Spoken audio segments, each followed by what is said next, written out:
اچھا مجھے ایک بات بتائیں پاپا کہ ابھی جو ہے نا یہ سارے کے سارے پورٹس پر حملہ چل رہا ہے اور قبضہ چل رہا ہے برٹش کا، اور ابھی تک دلی پر قبضہ نہیں کیا، ٹھیک ہے. دلی پر ابھی بھی مغلوں کی حکومت چل رہی ہے، لیکن کراچی پر آ چکے ہیں انگریز.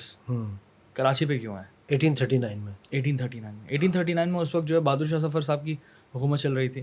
حکومت تو چل رہی تھی لیکن لڑکھڑا رہی تھی، لیکن چل رہی تھی دلی بالکل. میں وہ تھے، جی دلی جی میں انگریز نہیں تھے. ہاں دلی میں نہیں. تو انگریز جو ہیں وہ یہاں پر کیوں آئے، دلی میں کیوں نہیں آئے سیدھا؟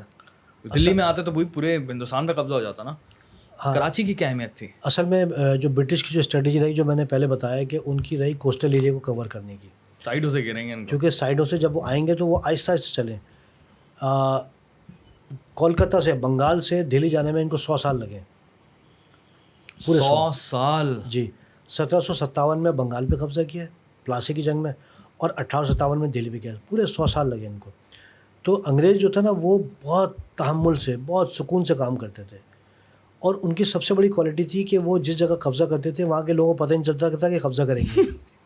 نہ سندھ والوں کو پتہ تھا، نہ کراچی کو پتہ تھا. اور کراچی پہ قبضہ بھی کر لیا تو وہ تالپوروں کو یہ یقین دلا رہے ہیں کہ نہیں جی ہم تو نہیں، ہم تو کچھ بھی نہیں کریں گے، ہم تو صرف تجارت کے لیے آئے. اور پھر سندھ پہ حملہ کر دیا فیبرری 1843 میں. تو یہ اس طرح کام کرتے تھے. کتنی بڑا دھوکہ ہے یہ. ہاں مطلب بڑا دھوکہ ہے، کیونکہ ٹالپور یہاں سے ٹالپوروں کو بھی ظاہر ہے اندازہ تو ہوگا کیونکہ ہسٹری دیکھ رہے ہیں وہ، لیکن بٹ اسٹل ایک بندہ آپ کے پاس چل کر آ رہا ہے، آپ کو وعدہ کر رہا ہے، ہاتھ ملا رہا ہے، کہہ رہا ہے کہ نہیں ہم کچھ بھی نہیں کرنے والے، بھائی ٹینشن نہیں لے، کچھ نہیں ہونے والا، اور پھر وہی ہو جائے کہ جو پچھلے 100 سال سے چلا آ رہا ہے. اصل میں اب تک جو دیکھتا ہوں میں، تو تاریخ میں تو یہ لکھا ہوا ہے جو ہسٹری میں کہ ظاہر بات ہے تالپور ایک حکومت کر رہے تھے، اور میرے خیال سے نا تالپوروں کو اندازہ ہوگا کیونکہ اتنے بڑے حکمران تھے، اور اتنی ظاہر بات ایک ریاست تھی سندھ جو تھی، تو ان کو اندازہ تو ہوگا، لیکن وہی توقع نہیں کر رہے ہوں گے. وہی سوچ رہے ہوں، میرے جو ذاتی خیال ہے وہی سوچ رہے ہوں گے کہ ٹھیک ہے برٹش تو کراچی آ گئے لیکن تجارت کرتے رہیں گے، شاید ہماری طرف نہیں آئیں گے. لیکن برٹش نے جو ہے پھر سندھ پہ بھی چلے گئے وہ. اب سوال یہ ہونا چاہیے کہ کراچی کیوں چوز کرا انہوں نے؟ کراچی کی کیا اہمیت تھی؟ ہاں کراچی کی ایکچوئل اہمیت یہ تھی کہ جو برٹشر جو تھے وہ اگر کولکتہ گئے یا سرنگا پٹم گئے یا بامبے گئے تو یہ صرف ان آبادی تک رہے. اب بامبے سے دہلی جو تھا وہ تقریباً 1300 کلومیٹر دور، کولکتہ سے زیادہ دور، اور کراچی سے بھی اتنی دور. ان سب جگہوں سے یہ گھیر کے پہنچنا چاہتے تھے پنجاب اور دہلی. تو کراچی کے لیے ان کا مسئلہ یہ تھا کہ ان کو اس دور میں بھی، یعنی اس وقت بھی 1830 ہو، 1831 ہو، 1839 ہو، اس وقت بھی مسئلہ رشیا کا تھا. اس وقت بھی مسئلہ یہ تھا کہ رشیا یا افغانستان کا اندیشہ یہ تھا کہ رشیا کراچی یا گوادر کی طرف نہ آ جائے. اس وقت بھی یہی ایشو تھا.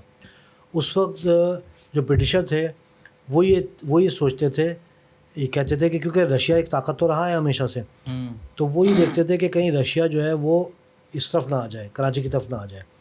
اور برٹشر یہ چاہتے تھے کہ جب وہ یہاں کراچی سے انٹر ہوں، کراچی سے جائیں، تو پہلے تو ظاہر بات ہے وہ سندھ پہ قبضہ کریں گے، اور سندھ پہ جانے کے بعد ان کا بارڈر لگتا تھا جا کے ملتان پہ. ملتان تک جو اس وقت حکومت تھی وہ تھی رنجیت سنگھ کی، اور سندھ کا جو دوسرا بارڈر تھا جو بلوچستان سے لگتا تھا وہاں پر آگے افغانستان آ جاتا تھا. تو جو برٹشر تھے ان کو حملہ کرنا تھا افغانستان میں. اب افغانستان پہ حملہ کرنے کے لیے ان کے پاس کوئی راستہ نہیں تھا. ان کے پاس راستہ صرف اور صرف کراچی تھا. کراچی شارٹیسٹ وے تھا افغانستان پہنچنے کا، اور وہ افغانستان اس لیے پہنچنا چاہتے تھے کہ اس وقت یہ جو پشاور جتنا بھی علاقہ تھا، پشاور تک رنجیت سنگھ کی حکومت تھی، بنو تک تھی. تو وہی چاہتے تھے کہ وہ افغانستان پہنچیں اور وہاں سے پھر وہ آگے نکلیں. تو ان کا صرف جو پلان تھا جو میں نے تمام بکس میں پڑھا ہے وہ یہ تھا کہ وہ چاہتے تھے کہ وہ افغانستان پہ حملہ کرنے کے لیے کراچی کو استعمال کریں اور کراچی کا روٹ استعمال کریں. اور اس کے لیے انہوں نے جو بلوچ ریاستیں تھیں ان کو بھی اعتماد میں لیا ہوا تھا، اور ان کا مقصد صرف یہ تھا. جب انہوں نے کراچی پہ قبضہ کیا 1839 میں، تو پھر وہ سندھ پہ چلے گا 1843 میں، اور وہ ایک مضبوط سسٹم بنا کے بیٹھ گئے. پھر انہوں نے جب وہ رنجیت سنگھ مرا ہے اس کے بعد وہ پنجاب میں انٹر ہو گئے. بہت بڑی اسٹریٹجی تھی. ہاں یعنی برٹش جو تھے وہ برٹش نے کہیں پہ بھی قبضہ کیا ہے، چاہے امریکہ پہ قبضہ کیا ہے یا کہیں پہ بھی قبضہ کیا ہے، بہت سکون سے کیا ہے، بہت اسٹریٹجی کے ساتھ، بہت سلو کیا ہے، اور بہت سلو کیا ہے. اور وہ ہمیشہ قبضہ کرنے کے لیے گئے تھے، اور ہمیشہ کامیاب بھی ہوئے ہیں پاپا. ہاں کیونکہ سلو چلے نا. جہاں حملہ کیا تو ایسا بھر کے حملہ کیا ہے کہ جی، حملہ پریشان کرنے ہو سے جائے پہلے انہوں نے تمام تر مخالف کی طاقت کو چیک کیا ہے، جہاں کہیں بھی گئے، اگر کہیں حریف طاقتور ہے تو اس کو وہاں پہ لڑایا انہوں نے. حیدر علی کے دور میں، نواب سراج اللہ کے دور میں، یہاں پر خود سندھ میں انہوں نے بھائیوں کو لڑایا ہے. او تالپوروں کے ایک بھائی، میں ابھی نام نہیں لوں گا میں، کہ ان کو برٹشر نے ساتھ ملا لیا ہینری پوٹنگا کے ذریعے، ہاں اس کو اپنے ساتھ ملا لیا نومل کے ذریعے. اور ایک ان کے جو بھائی تھے تالپوروں کے، وہ برٹش سے مل گئے تھے. وہ برٹش نے ان کو یہ وعدہ کیا کہ جی ہم آپ کو امیر بنائیں گے، امیر کہلاتے تھے بیسکلی نا، کہ ہم آپ کو امیر بنائیں گے.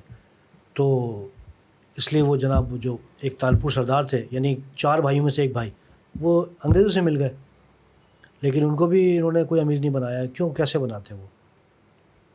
ڈرامہ تھا پورا.